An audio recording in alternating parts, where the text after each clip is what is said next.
Wisdom English classes में आपका स्वागत करता हूं। फ्रेंड्स, आज का हमारा टॉपिक है ट्रू वेल्थ। इस ट्रू वेल्थ छोटी सी मोटिवेशनल स्टोरी के माध्यम से हम यहाँ पर इंग्लिश सीखने का प्रयास करेंगे। हम यहाँ पर ये देखेंगे कि इस छोटी सी स्टोरी के माध्यम से हम ज़्यादा से ज़्यादा वोकैब को कैसे कवर करें और ज़्यादा से ज़्यादा वोकैब को कैसे लर्न करें और यहाँ से ज़्यादा ग्रामर को हम कैसे अंडरस्टूड करें। तो आप यहाँ पर देखिएगा, हम वन बाय वन प्रत्येक पैराग्राफ को करते जाएंगे और उस पैराग्राफ में आने वाली ग्रामर को और वोकैब को डिस्कस करते जाएंगे। तो आपके लिए यह स्टोरी बहुत ही बेनिफिशियल होने वाली है। यदि आप हमारे इस चैनल पर नए हैं तो हमारे इस चैनल को सब्सक्राइब कर बेल के आइकन को प्रेस करना ना भूलें, ताकि हमारे आने वाले वीडियो का नोटिफिकेशन आपको मिलता रहे। तो चलिए, आपका ज़्यादा टाइम वेस्ट ना करते हुए शुरू करते हैं आज का सेशन। आज के सेशन का टॉपिक है, टाइटल है ट्रू वेल्थ। ट्रू वेल्थ का मतलब होता है वास्तविक धन। वास्तविक धन क्या होता है, इस छोटी सी स्टोरी के माध्यम से यहाँ पर सीखने का प्रयास करेंगे। तो चलिए जानते हैं वास्तविक धन होता क्या है। Once upon a time. Once का मतलब, जब भी कोई स्टोरी वंस से शुरू होती है तो उसका मतलब होता है एक बार। वंस अपॉन ए टाइम, एक बार की बात है। There lived a very rich and wealthy man in a big town. He had he led a luxurious life. He always boasted about his wealth to his friends and relatives. इसका मतलब ये हुआ कि एक बार की बात है। There lived a very rich and wealthy man. एक बार की बात है, एक बहुत ही धनी व्यक्ति रहता था। यहाँ पर वेल्दी जो है, ये इस व्यक्ति के बारे में हमें बता रहा है कि वो व्यक्ति कैसा था। तो मेन यहाँ पर एक नाउन है और जो वेल्दी शब्द यहाँ पर एक एडजेक्टिव का काम कर रहा है, मतलब वो व्यक्ति धनी था। और रिच भी यहाँ पर एक एडजेक्टिव का काम कर रहा है, क्योंकि रिच का मतलब भी होता है धनी। वेरी यहाँ पर एक एडवर्ब का काम कर रहा है और ए यहाँ पर एक डिटर्मिनर का काम कर रहा है। लिव्ड यहाँ पर हमने इसलिए लिखा है क्योंकि हम पास्ट की बात कर रहे हैं। जब भी हम किसी इवेंट या वर्ब को सेकेंड फॉर्म में लिखते हैं तो वह एक फर्स्ट फॉर्म होती है। मैन यहाँ पर एक नाउन का काम कर रहा है। इन यहाँ पर एक प्रीपोजिशन है। अ यहाँ पर फिर से एक डिटर्मिनर है। बिग फिर से यहाँ पर एक एडजेक्टिव है और टाउन यहाँ पर फिर से एक नाउन है। तो there lived a very rich and wealthy man. एक बार की बात है, एक बहुत ही धनी व्यक्ति था। इन ए बिग टाउन, एक बहुत बड़े कस्बे में रहता था। ही लेड ए लग्जरियस लाइफ यहाँ पर फिर से एक नाउन है, लग्जरियस। यहाँ पर OUS इंडिंग वर्ड को फिर से हम एडजेक्टिव के रूप में डिफिनेट करते हैं। कैसे जीवन जीता था? लग्जरियस जीवन जीता था और बहुत ही रिच था। He always boasted about his wealth to his friends and relatives. He मैंने वह यहाँ पर एक प्रोनाउन है जो उस रिच मैन के लिए आया है। ऑलवेज हमेशा, बोस्टेड ने दावा करता था, अबाउट हिज वेल्थ अपने धन के बारे में, टू हिज फ्रेंड्स अपने दोस्तों से, एंड रिलेटिव से, मतलब वो हमेशा अपने दोस्तों और रिलेटिव से अपने धन के बारे में जानकारी देता रहता था, अपने धन के बारे में बताया करता था। चलिए अगला पैराग्राफ पढ़ने की कोशिश करते हैं। His son was studying in A distance city and returned home for a vacation. The rich man wanted to show off to his son how rich he was, but his son wasn't fond of a luxurious lifestyle. However, the rich man wanted to make his son realize that his lifestyle was extremely rich and that poor people suffered a lot. He planned a day's visit to the entire town to show him the life of the poor people. क्या हुआ कि his son was studying in a distant city. एक बार की बात है कि जो उसका पुत्र था वह स्टडिंग पढ़ रहा था इन ए डिस्टेंट सिटी। यहाँ पर वाज आया है, मतलब वाज से हमारा तात्पर्य यह है कि ये पास्ट की इवेंट है, पास्ट कंटिन्यूस टेंस का ये सेंटेंस है। हिज सन, उसका जो पुत्र था, वाज स्टडिंग पढ़ रहा था इन ए डिस्टेंट सिटी, एक दूर शहर में, and he returned home for vacation, वो घर आया। रिटर्न ने वापस अपने घर पे आया, होम ने घर पे, फॉर वेकेजन अवकाश के दिनों में, छुट्टियों के दिनों में अपने घर आया। The rich man wanted to show off, मतलब जो और रिच मैन जो था वो शो ऑफ करना चाहता था हिज सन, अपने पुत्र को, हाउ रिच ही वाज, कि वह कितना धनी था। ये दिखाना चाहता था वो अपने पुत्र को कि वो कितना धनी था। बट लेकिन his son wasn't fond of any luxurious life style. अब यहाँ पर देखिए एक शब्द आया है फॉन्ड ऑफ, इसको नोट करिएगा। फॉन्ड ऑफ का मतलब होता है शौकीन। फॉन्ड ऑफ का मतलब होता है शौकीन। तो वह दिखाना चाहता था अपने पुत्र को, हिज वाजंट फॉन्ड ऑफ, कि but he son wasn't fond of any luxurious life style, लेकिन जो उसका पुत्र था वो ऐसी लग्जरियस लाइफ स्टाइल का शौकीन नहीं था। हाउएवर का मतलब होता है हालांकि। The rich man wanted, rich man चाहता था, फिर से यहाँ पर सेकेंड फॉर्म आया वांट का, वांटेड, मतलब उसका जो धनी व्यक्ति चाहता था to make his son realise, अपने पुत्र को यह जताना चाहता था, दिखाना चाहता था दैट हिज लाइफ स्टाइल, अपने जीवन, अपना रंग ढंग, अपनी अपनी हाई लग्जरियस लाइफ स्टाइल दिखाना चाहता था, वॉज एक्सट्रीमली रिच, कि वो कितना धनी है, and that poor people suffered a lot, और कितने लोग, गरीब जो लोग हैं वे कितने पीड़ित हैं, कितने ज़्यादा पीड़ित हैं, यह वो अपने पुत्र को दिखाना चाहता था। ही प्लान्ड, उसने एक योजना बनाई, days visit to the entire town, कि वो अपने पुत्र को दिखाए, इंटायर ने पूरा, टाउन ने कस्बा, to show him the life of the poor people, ताकि वो अपने बच्चे को लाइफ दिखा सके, किन की लाइफ दिखा सके, गरीब लोगों की लाइफ दिखा सके। अब यहाँ पर हम डिस्कस कर लेते हैं कि क्या क्या ग्रामर के यूज़ हुए हैं। देखो, हिज सन वाज, ये पास्ट की इवेंट है इसलिए वाज आया। स्टडिंग, जब भी हम वर्ब की फर्स्ट फॉर्म के साथ आईएनजी लगाते हैं और किसके साथ लगाते हैं, पास्ट कंटिन्यूस, प्रेजेंट कंटिन्यूस और फ्यूचर कंटिन्यूस के साथ लगाते हैं, तो यहाँ पर ये पास्ट कंटिन्यूस का सेंटेंस है। इन यहाँ पर एक प्रोपोजिशंस का यूज़ है, अ यहाँ पर फिर से एक डिटर्मिनर है, सिटी यहाँ पर नाउन है, और केसी कितना दूर है वो सिटी, बहुत दूर है, डिस्टेंट है, तो डिस्टेंट यहाँ पर फिर सिटी के बारे में बता रहा है, तो एक एडजेक्टिव हो गया। एंड यहाँ पर एक कंजक्शन का काम कर रहा है। ही यहाँ पर एक प्रोनाउन का काम कर रहा है। रिटर्न यहाँ पर वर्ब है। होम यहाँ पर फिर से एक नाउन है। फोर यहाँ पर एक प्रीपोजिशन से, और वेकेजन यहाँ पर फिर से एक नाउन है। टी आई इंडिंग वर्ड जो भी होते हैं, T I ending word, T I O ending word हमेशा नाउन होते हैं। द रिच यहाँ पर एक सब्जेक्ट है। द रिच मैन, वांटेड यहाँ पर एक वर्ब है। To show off, show off का मतलब होता है दिखाना। टू हिज सन, अपने पुत्र को, हाउ, हाउ ने कितना, रिच ने धनी, ही ने वह, वाज ने था। बट यहाँ पर एक लेकिन है, बट का मतलब होता है लेकिन, लेकिन हिज सन, उसका जो पुत्र है, wasn't fond of, fond of का मतलब मैंने आपको बताया अभी, शौकीन होना। लग्जरियस यहाँ पे फिर से एक एडजेक्टिव है। लाइफ स्टाइल, रहन सहन, जीने का तरीका। हाउ एवर का मतलब होता है हालांकि। The rich man wanted, wanted मैंने चाहना। To make his son, his ने अपने उसका, रिलाइज ने जताना, लाइफ स्टाइल ने रहन सहन, एक्सट्रीमली ने अति, एक्सट्रीमली ने अत्यंत ज़्यादा, पुअर ने गरीब, सफर्ड ने पीड़ित, प्लान्ड ने योजना, विजिट ने घूमना, इंटायर ने संपूर्ण, टाउन ने कस्बा, सो ने दिखाना, लाइफ ने जीवन, पुअर ने गरीब, पीपल ने लोग। आई थिंक आपको यहाँ तक समझ में आ गया होगा। अब इसकी पूरी हिंदी समझ लेते हैं एक बार। जो उसका पुत्र था वह एक दूर शहर में पढ़ता था। जब वह अपने घर पे आया गर्मी की छुट्टियों में, तो उसका पिता चाहता था उसे दिखाना कि वो कितना धनवान था, लेकिन उसका पुत्र जो था वह लग्जरी लाइफ स्टाइल का शौकीन नहीं था। हालांकि वह रिच मैन चाहता था अपने पुत्र को ये जताना, ये दिखाना कि वह कितना ज़्यादा धनी है, और वहाँ पर जो लगे, जो वहाँ के जो लोग हैं, गरीब लोग, वो कितने ज़्यादा दुखों से पीड़ित है, ये उसे दिखाना चाहता था।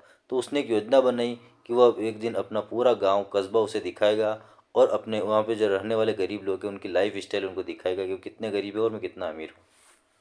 ठीक है, आई थिंक यहाँ तक आपको समझ में आ गया होगा। यह पैराग्राफ भी, अगले पैराग्राफ की ओर बढ़ते हैं।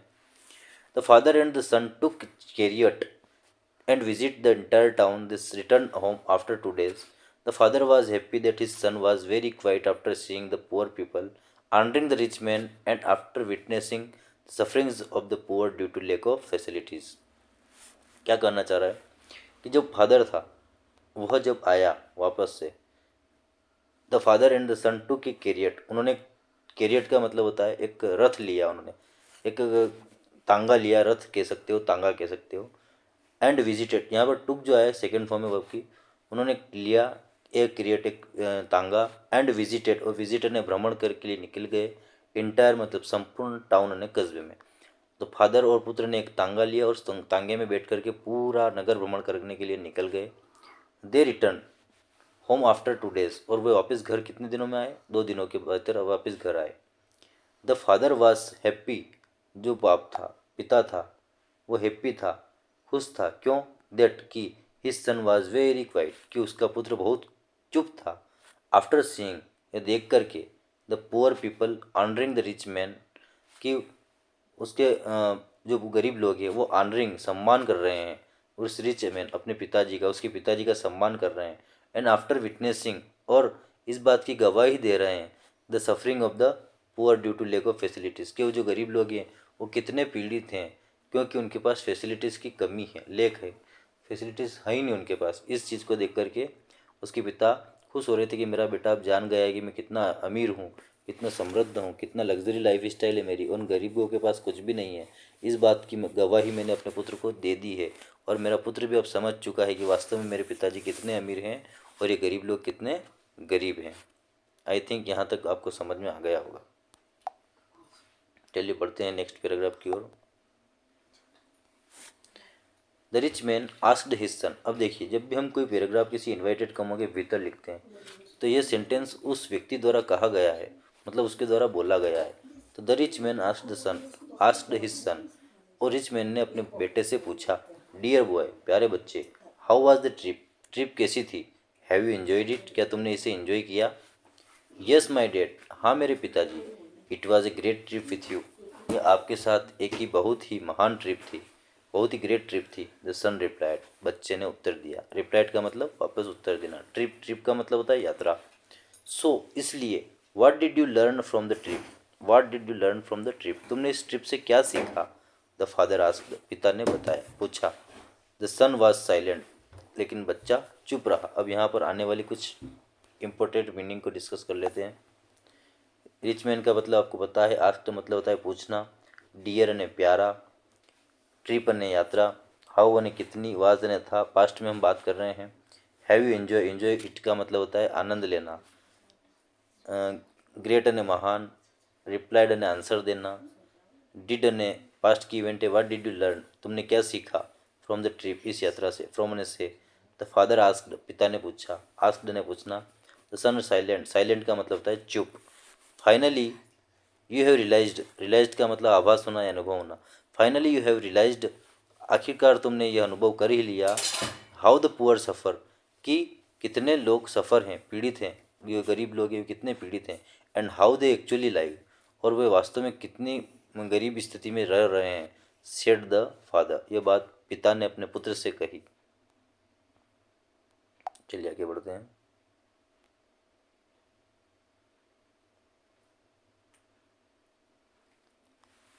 तो बच्चे ने रिप्लाई दिया, no father replied the son, he added, उसने बताया, we have only 2 dogs, they have 10 dogs, we have a big pool in our garden, but they have a massive bay without any end, we have a luxurious and expensive lights imported from a various countries, but they have countless stars lighting their nights, we have a house on a small piece of land, but they have abundant fields that go beyond the horizon, we are protected by huge and strong walls around our property, but they bond with each other and surround themselves with their fellow being. We have to buy food from them, but they are so rich that they can cultivate their own food. अब ये paragraph पूरा समझाता हूँ मैं आपको, बच्चे ने अपने पिता से क्या कहा। नो फादर, नहीं पिताजी, रिप्लाइड द सन, बच्चे ने उत्तर दिया। ही एडेड, और उसने अपनी बात को आगे कंटिन्यू किया। वी हैव ओनली 2 dogs, हमारे पास केवल 2 कुत्ते हैं। दे हैव 10 dogs, उनके पास 10 कुत्ते हैं। We have a big pool in our garden, हमारे पास तो एक पूल है, एक तालाब है हमारे गार्डन के अंदर। But they have a massive bay without any end, लेकिन उनके पास एक बहुत ही बड़ी खाई है जिसमें कई सारा पानी है, बहुत सारा पानी है। विदाउट एनी एंड, इसका कोई अंत भी नहीं है। We have a luxurious and expensive lights imported from various countries, हमारे पास लग्जरियस ने बहुत ही महंगी और बहुत ही लग्जरी लाइट्स हैं जो हमने विदेशों से आयात की है। बट लेकिन दे हैव काउंटलेस स्टार्स, लेकिन उनके पास लाइट नहीं है तो क्या हुआ, उनके पास अनगिनत तारे हैं जो आसमान में स्थित हैं। लाइटनिंग देयर नाइट्स, और उनके नीचे वे अपनी रातें गुजारते हैं, उनकी रोशनी में वे अपनी रातें गुजारते हैं। We have a house on a small piece of land, हमारे पास एक छोटे से टुकड़े में घर बना हुआ मकान है। But they have abundant fields, लेकिन उनके पास बहुत सारे खेत हैं। That go beyond the horizon, और जो क्षितिज तक जाते हैं, मतलब जहाँ पर हॉरिजॉन का मतलब होता है कि जहाँ आसमान और ज़मीन धरती मिली हुई दिखाई देती है, उसे हम हॉरिजॉन कहते हैं इंग्लिश में, और हिंदी में उसे क्षितिज कहा जाता है। तो और हमारे पास क्या है, एक छोटे से टुकड़े में बना हुआ मकान है, लेकिन उनके पास बियॉन्ड द हॉरिजॉन, हॉरिजॉन से भी आगे मतलब उससे भी पार के खेत हैं जहाँ पे वो अपना रहन सहन कर सकते हैं, अपना गुजारा कर सकते हैं, जहाँ पर वो रह सकते हैं। We are protected by huge and strong walls. हम यहाँ पर बहुत ही बड़ी बड़ी इमारतों और दीवारों के बीच में रहते हैं, जिससे हमें रक्षा हो सके, अराउंड आवर प्रॉपर्टी, जिससे हमारी प्रॉपर्टी की रक्षा हो सके। But they bond of each other and surrounded them self. लेकिन उनके पास एक प्रेम का एक दूसरे का प्रेम है, और वे अपने प्रेम से एक दूसरे के साथ रहते हैं, विद देयर फेलो बीइंग, अपने दोस्तों के साथ। We have to buy food from them. हमें उनसे भोजन खरीदना पड़ता है।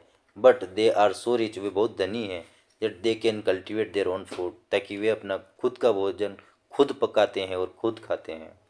अब यहाँ पर आने वाली कुछ इम्पोर्टेंट चीज़ों को हम समझ लेते हैं इस पैराग्राफ में। नो फादर रिप्लाइड का मतलब आंसर देना। सन, द सन एक नाउन है, ही एक प्रोनाउन है, एडेड एक वर्ब है, वी यहाँ पर एक सब्जेक्ट है, हैव यहाँ पर एक हेल्पिंग वर्ब है। इसका मतलब होता है कि पास होना। वी हैव ओनली 2 डॉग्स, 2 माने 2, डॉग्स यानी कुत्ते। They have 10 dogs, we have a big, big यहाँ पर एक एडजेक्टिव है, पुल यहाँ पर एक नाउन है, इन यहाँ पर एक प्रीपोजिशंस है, अवर यहाँ पर एक, हम अवर का मतलब होता है कि हमारा। गार्डन यहाँ पर फिर से एक नाउन हो गया। दे हैव ए मासिव, मासिव यहाँ पर फिर से एक एडजेक्टिव है। बे यहाँ पर एक खाई है, बे मतलब खाई, विदाउट अने के बगैर। And we have a luxurious, फिर से यहाँ पे एडजेक्टिव है। एक्सपेंसिव भी यहाँ पर एक से एडजेक्टिव है। लाइट्स यहाँ पर नाउन है। इम्पोर्टेड यहाँ पर एक वर्ब है। फ्रॉम यहाँ पर एक प्रीपोजिशन से। वरियस यहाँ पर फिर से एक एडजेक्टिव है, भिन्न भिन्न प्रकार के। कंट्रीज अने देश। But they have countless, countless अने अनगिनत, स्टार्स अने तारे, लाइटनिंग अने लाइट्स। देयर अने उनका एक जो दे का प्रोनाउन है, उनका दे के लिए आया है। रिफ्लेक्सिव प्रोनाउन भी हम इसे कह सकते हैं। नाइट्स अने रातें। वी हैव ए हाउस, हमारे पास एक घर है। ए यहाँ पर एक डिटर्मिनर है, ओन यहाँ पर एक प्रीपोजिशन है, स्मॉल यहाँ पर एक एडजेक्टिव है, पीस यहाँ पर एक नाउन है, पीस ऑफ लैंड, लैंड यहाँ पर फिर से एक नाउन है। दे हैव अबंडेंट, अबंडेंट मतलब बहुतायत, यहाँ पर एक एडजेक्टिव है। फील्ड्स यहाँ पर एक नाउन है। यहाँ पर बियॉन्ड अने के पार, के परे। द होरोजन अने क्षितिज। वी आर प्रोटेक्टेड, रक्षा होना। ह्यूज अने बहुत बड़ा, एक एडजेक्टिव है। स्ट्रॉन्ग अने फिर से एक एडजेक्टिव है। एंड यहाँ पर एक कंजक्शन का काम कर रहा है। वाल्स यहाँ पर नाउन है। अराउंड अने चारों ओर।